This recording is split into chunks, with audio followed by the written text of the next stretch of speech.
जय Hind dear friends. आज हम शेप ऑफ अर्थ पृथ्वी की आकृति के बारे में डिस्कस करेंगे। बहुत से स्टूडेंट्स हैं जो कन्फ्यूजन में हैं कि पृथ्वी की वास्तविक आकृति कैसी है। कहीं सुनने को मिलता है कि नारंगी के समान है, सेब के समान है, गोलाकार है, संतरा जैसी है, इस प्रकार से हमें सुनने को मिलता है। लेकिन एक्चुअल स्थिति क्या है देखते हैं। ये जो आप ब्लैक लाइन में देख रहे हो, ये साइज़ आप देख रहे हो इस प्रकार से, कहीं कटा हुआ है, कहीं धसा हुआ है, कहीं चपटा है, कहीं सिकड़ा हुआ है। इस प्रकार की जो आकृति दिखाई दे रही है आपको, ये ब्लैक वाली लाइंस में आपको दिखाई दे रहा होगा।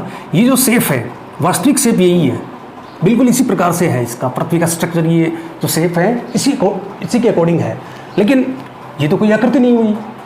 इसके लिए क्या करते हैं कि एक एवरेज लाइन का चयन करते हैं। एवरेज लाइन के अंतर्गत आप ये जो डॉट डॉट में देख रहे हैं, ये जो डॉट वाली लाइनें हैं, ये जो भाग उभरा हुआ था इसको काट दिया, यहाँ शिफ्ट करते हैं इसको। इसी प्रकार से ये भाग चपटा था, इसको काट दिया, यहाँ इसको शिफ्ट करते हैं। इस प्रकार से इसको, ये जो भाग धसा हुआ था इसको यहाँ से काट दिया और इस प्रकार से एक एवरेज लाइन लगा दी।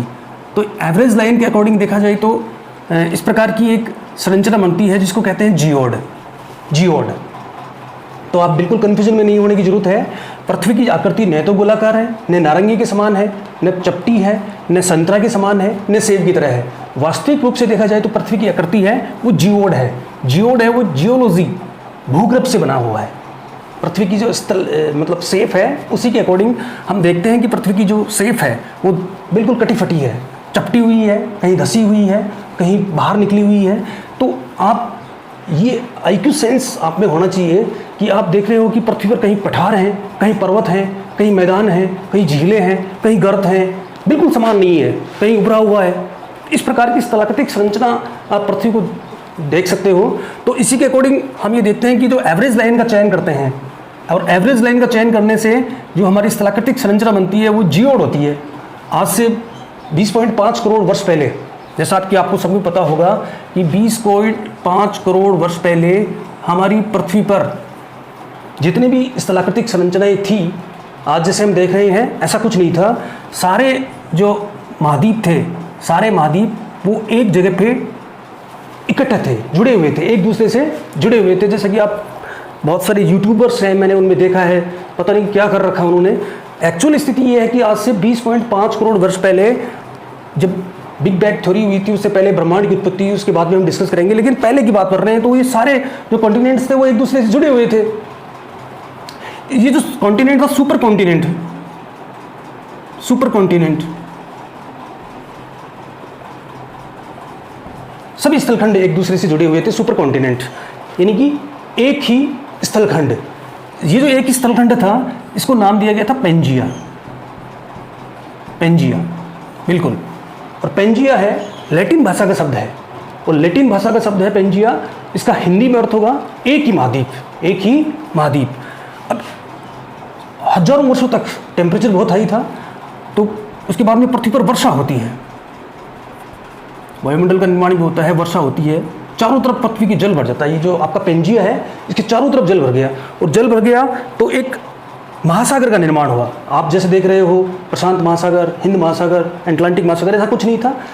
सभी महाद्वीप, सभी महासागर एक दूसरे से जुड़े हुए थे, जिसका सामूहिक नाम था पैंथालासा।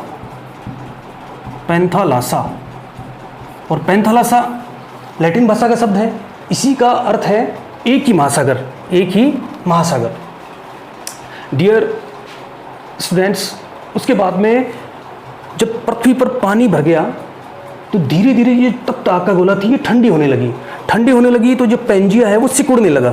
पेंजिया सिकुड़ने लगा और पेंजिया है वो दो भागों में टूट गया।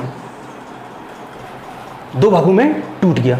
ये जो भाग है ऊपर वाला, उत्तर की साइड में जो पार्ट्स था, कॉन्टिनेंट्स था, उसको नाम दिया गया लारेशिया। लारेशिया।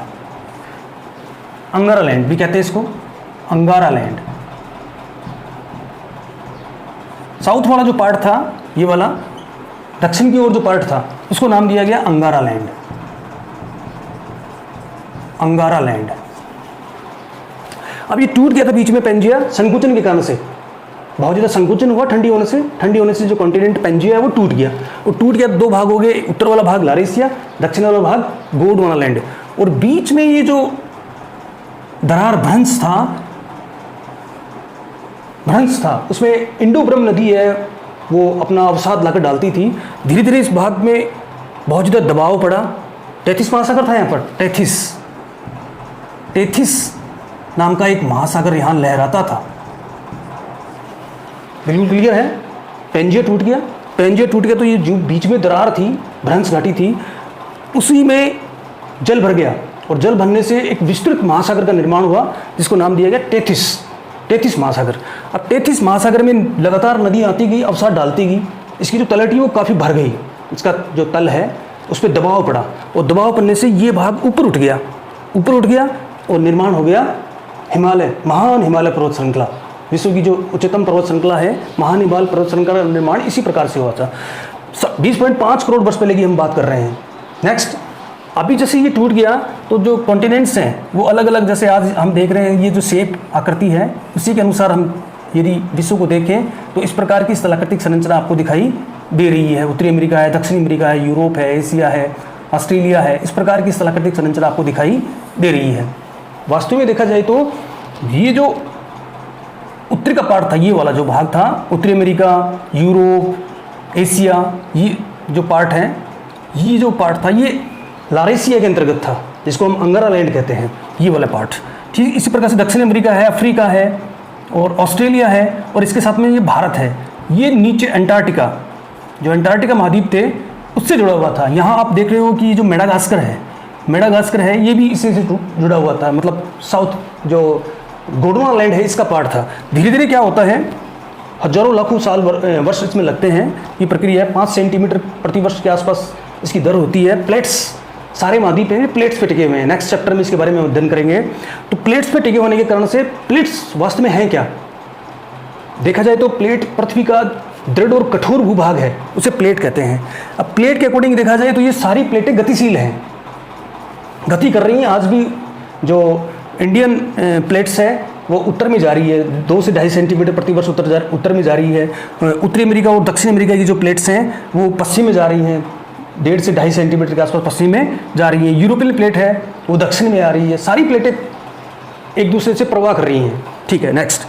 अब इसमें देखा जाए तो जो ये भारत था ये भी धीरे धीरे कई लाखों सालों के बाद में जो वर्तमान स्थिति है इसमें आके और ये जाके टकराया सीधा यूरोपियन प्लेट से। तो आज भी स्थिति क्या हो रही है, आज भी जो इंडियन प्लेट है वो नीचे जा रही है, ये इंडियन प्लेट है।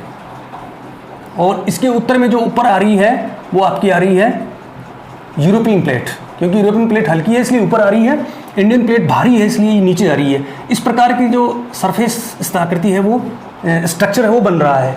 अब इसमें क्या होता है, जो यहाँ का अतिरिक्त भार है, मलबा है, वो पृथ्वी के भूगर्भ में जाकर जमा हो रहा है और बहुत ज़्यादा टेंशन, तनाव के कारण से यहाँ लगातार झटके लगते हैं। और झटके लगते हैं तो आपने सुना होगा कि एवरेस्ट की जो पर्वत चोटी है वो उसकी ऊंचाई और बढ़ रही है। इसके पीछे कारण है इंडियन प्लेट और यूरोपियन प्लेट। नेक्स्ट चैप्टर के बारे में इसमें विस्तार से अध्ययन करेंगे। आज जो हमारा टारगेट था वो मुख्य टारगेट ये था कि पृथ्वी की सेफ आकृति कैसी है। तो आप बिल्कुल कंफ्यूज नहीं हुई है, न तो नारंगी के समान है, न चपटी है, न ही संतरे के समान है, न ही सेब के समान है और न ही गोलाकार है। वास्तव में यदि एक्चुअल हम पृथ्वी की आकृति की बात करें तो बिल्कुल ये इस प्रकार की आकृति है जिसको जियोड के नाम से हम जानते हैं।